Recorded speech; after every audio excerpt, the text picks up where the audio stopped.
Umamin na si former Health Secretary Francisco Duque na si Duterte ang nag-order sa kanya na i-transfer yung over 47 billion pesos from the Health Department to the PSDBM, which is the Procurement Service of the Department of Budget and Management. Sa utos po ni dating Presidente Duterte ay nagkaroon ng ganito, na transfer itong 47.6 billion. Tama po ba? Please say yes or no.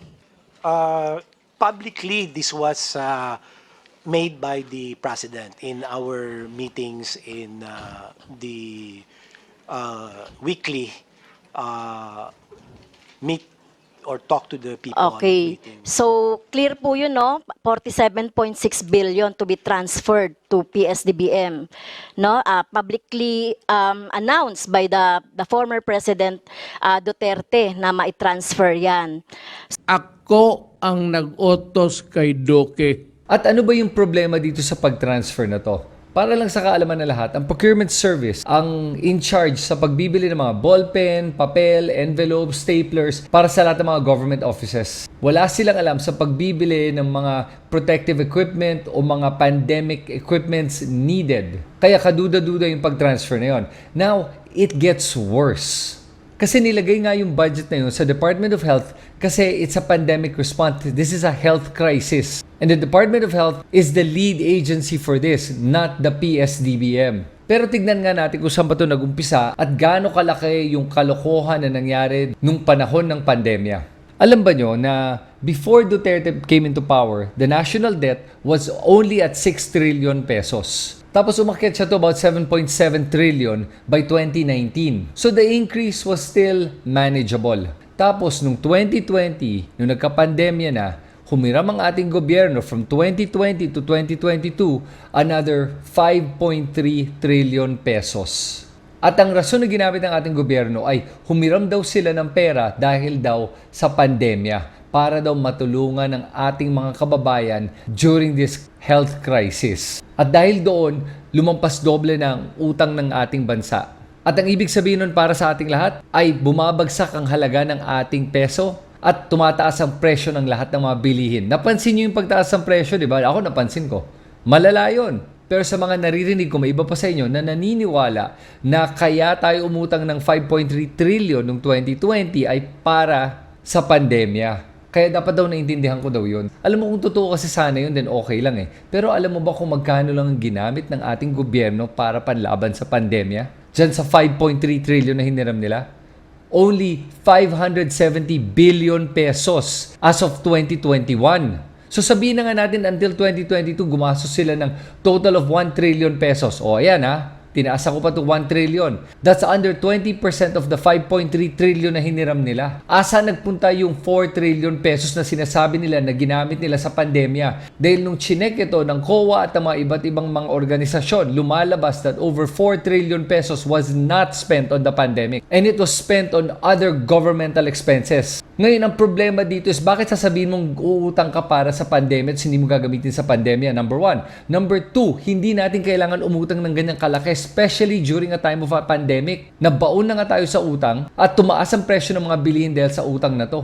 Alam mo, dalawa lang naman yung rason na naiisip ko kung ba't biglang uutang ang ating gobyerno ng ganyang karaming pera na bigla-biglaan na magpapalusot na sasabihin na sa pandemya ito gagamitin.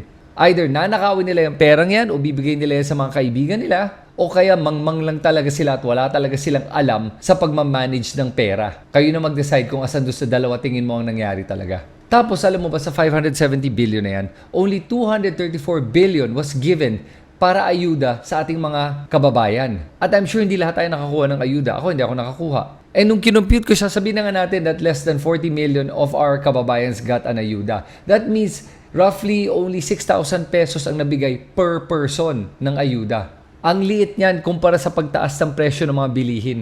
Tapos sa 570 billion na in-under budget nila para sa pandemya, dito na nag-transfer ng 47 billion pesos from the Health Department to the Procurement Service arm of the DBM. O ngayon pag-usapan naman natin kung bakit problematic yan at bakit kaduda-duda yung pag-transfer na yan. Ang head ng PSDBM ay si Christopher Lau. Close ito ni Bongo at isa to sa mga fraternity brothers ni Duterte.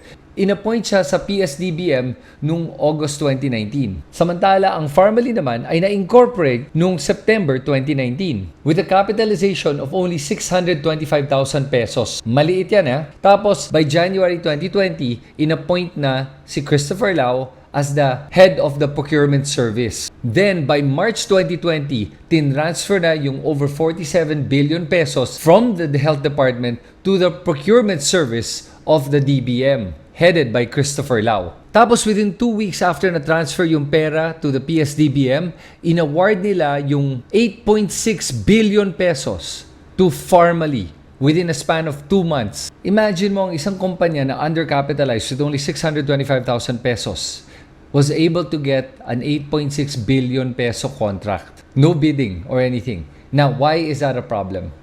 Kasi po, hindi po pwedeng nag-a-award ng 8.6 billion pesos sa isang kumpanya na walang pera para magawa yung kanilang tungkulin. At hindi lang yon, ang Pharmaly ay foreign-owned. Karamihan ng mga tao na nandoon ay mga foreigners.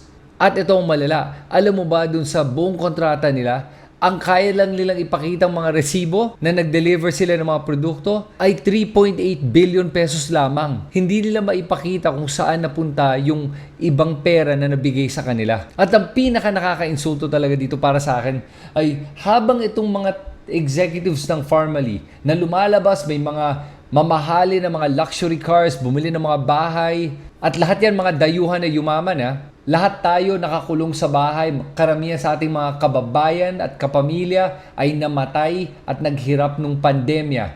Pinilit tayong sumuot ng mga face shields na yan na wala namang kwenta para lang magkaroon ng paraan para mangurakot tong mga Pharmaly executives na to na lumalabas. Nung tinanong sila sa Senate hearing, napaamin sila na si Michael Yang daw ang financier nila, na best friend ni Duterte, na economic advisor ni Duterte.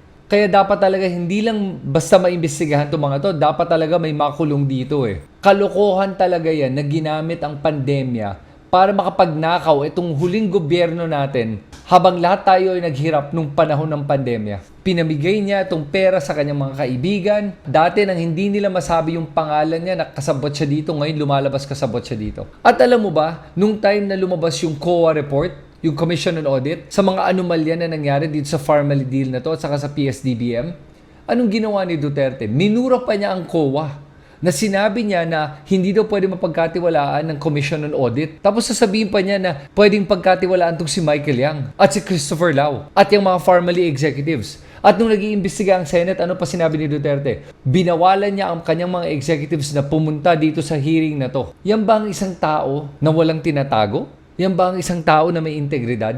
Yan ba ang isang tao na may malasakit sa kanyang mga kababayan? I don't think so. Yan ang isang tao na iniisip lang niya. Para sa akin, yung ganyang tao, actually hindi ko nga matatawag na tao yan hayop yung ganyan. Yung ganyang klaseng hayop, ginamit lang niya ang pandemya para makakuha ng mas marami pang pera para sa kanya at sa kanyang mga kaibigan.